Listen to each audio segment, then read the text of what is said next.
Assalamualaikum warahmatullahi wabarakatuh.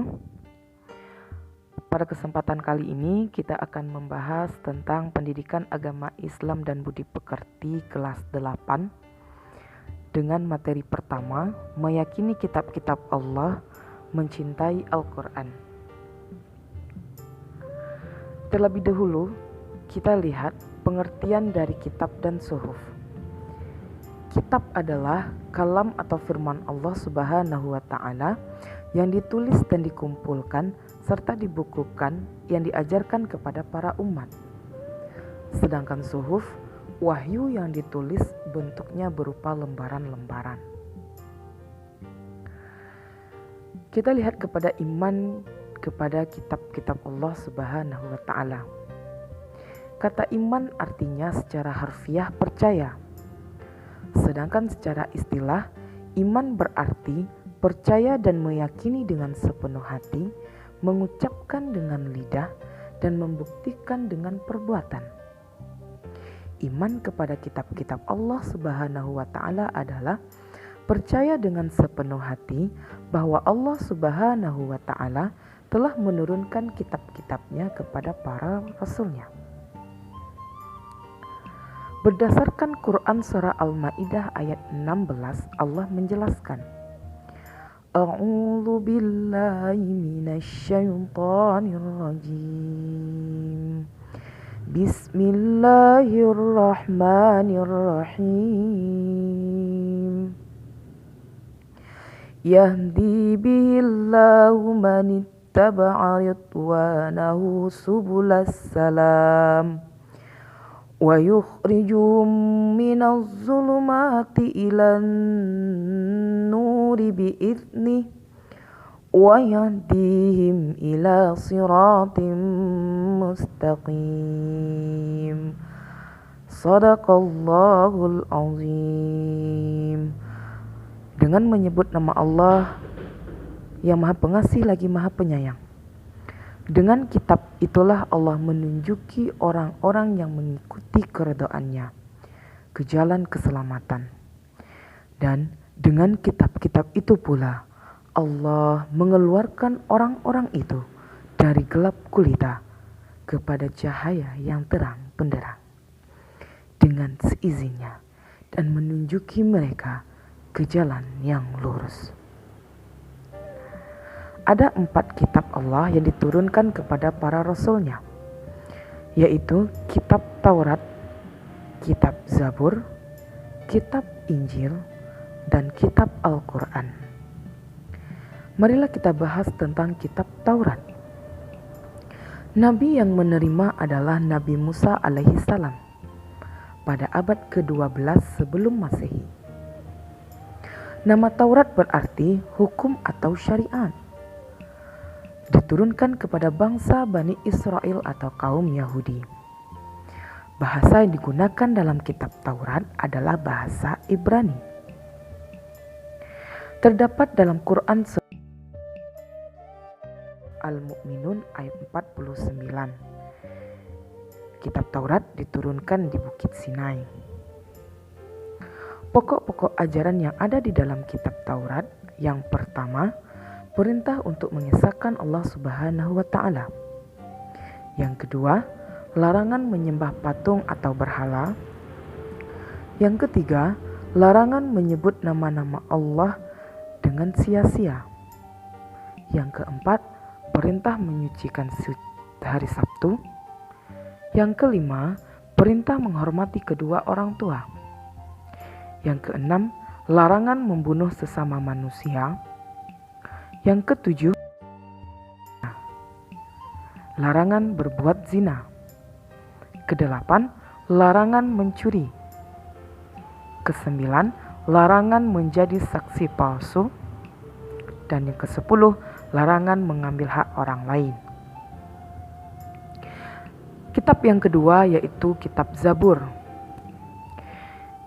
Kitab Zabur diterima oleh Nabi Daud alaihissalam pada abad ke-10 sebelum Masehi. Diuntukkan kaum Bani Israel atau kaum Yahudi dengan menggunakan bahasa Kipti dan diturunkan di daerah Yerusalem.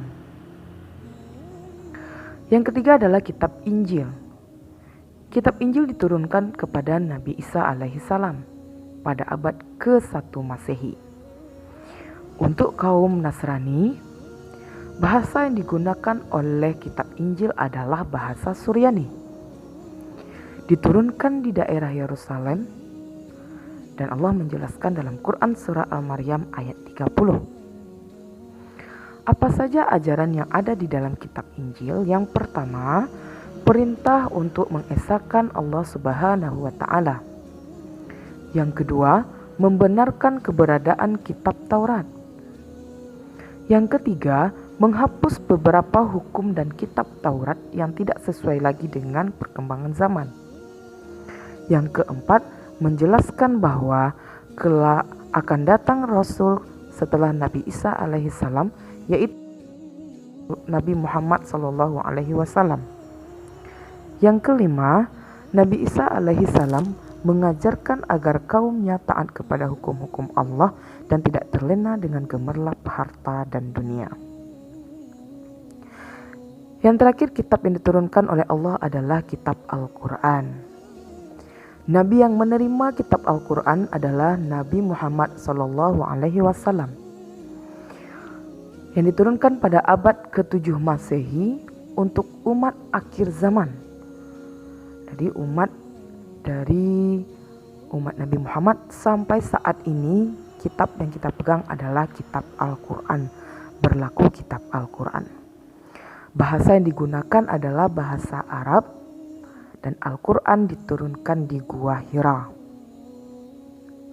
Apa saja pokok ajaran yang ada di dalam kitab Al-Quran? Yang pertama tentang akidah atau tentang keyakinan. Yang kedua tentang akhlak atau budi pekerti. Yang ketiga tentang ibadah. Yang keempat tentang muamalah atau segala sesuatu yang berkaitan dengan manusia. Yang kelima, tarikh atau sejarah. Al-Quran sebagai kitab suci umat Islam. Tujuan Allah Subhanahu wa Ta'ala menurunkan kitab-kitab tersebut adalah yang pertama, sebagai petunjuk bagi manusia bahwa hanya kepada Allah Subhanahu wa Ta'ala manusia menyembah. Yang kedua, sebagai pedoman bagi manusia untuk hidup di muka bumi ini. Allah Subhanahu wa Ta'ala memberikan pedoman yang berisikan hal-hal yang baik untuk dilakukan, yang meninggalkan hal-hal yang buruk, agar manusia bisa hidup bahagia di dunia dan akhirat. Al-Quran merupakan kitab suci dari Allah Subhanahu wa Ta'ala yang terjamin kemurniannya. Semenjak diturunkan hingga pada saat ini, Al-Quran tidak ada dikurangi dan juga tidak ada penambahan. Kemurnian Al-Quran dijaga oleh Allah di Lauh Mahfuz, sebagaimana yang dijelaskan dalam Quran surah Al-Hijr ayat 9. Al-Quran tidak diturunkan sekaligus kepada Rasulullah SAW. Seluruh ayat-ayat Al-Quran diturunkan secara bertahap, sedikit demi sedikit dan berangsur-angsur dalam kurun waktu 22 tahun, 2 bulan, dan 22 hari, atau kurang lebih 23 tahun. Di dalam Al-Quran terdapat 30 juz, 114 surat, dan 6.666 ayat. Al-Quran diturunkan di Mekah disebut dengan Makkiyah, sedangkan Al-Quran yang diturunkan di Madinah disebut dengan Madaniyah. Nah, sekarang kita lihat apa perbedaan kitab dan suhuf. Yang mana pengertian suhuf sudah kita lihat di awal tadi.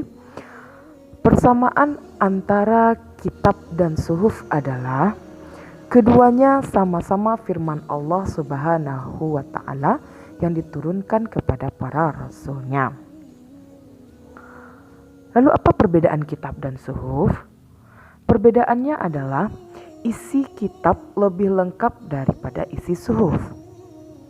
Bentuknya dari kitab sudah dibukukan, sedangkan bentuk suhuf masih berupa lembaran-lembaran yang terpisah.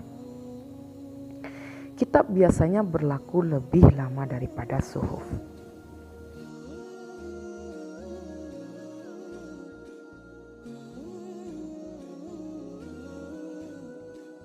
Dari mashuf ada dua. Yang pertama Nabi Ibrahim alaihissalam yang berjumlah 10 suhuf. Yang kedua Nabi Musa alaihissalam yang berjumlah 10 suhuf. Jadi perlu diketahui bahwa Nabi Musa menerima kitab dan suhuf. Kitab Taurat dan 10 suhuf. Setelah itu kita lihat yang terakhir, hikmah beriman kepada kitab-kitab Allah Subhanahu wa taala. Apa hikmahnya yang dapat kita lihat? Yang pertama, memberikan petunjuk kepada manusia bahwa yang benar dan mana yang salah. Maksudnya, memberikan petunjuk kepada manusia agar tahu mana yang benar dan mana yang salah. Yang kedua, pedoman agar manusia tidak berselisih dalam menentukan kebenaran. Yang ketiga, memberikan informasi sejarah kehidupan orang-orang terdahulu yang menjadi pelajaran kehidupan bagi kita pada saat ini. Yang keempat, manusia dapat mengetahui betapa besarnya perhatian dan kasih sayang Allah Subhanahu wa taala kepada para hamba dan makhluknya. Selanjutnya, manusia yang beriman akan dapat mengetahui dan membedakan mana yang baik dan mana yang buruk, sesuai penjelasan di dalam kitab. Selanjutnya, mensyukuri segala anugerah dan nikmat Allah Subhanahu wa taala, termasuk pemberian petunjuk yang benar melalui kitab-kitabnya. Lalu, hati manusia menjadi lebih tentram dan menambah ilmu pengetahuan.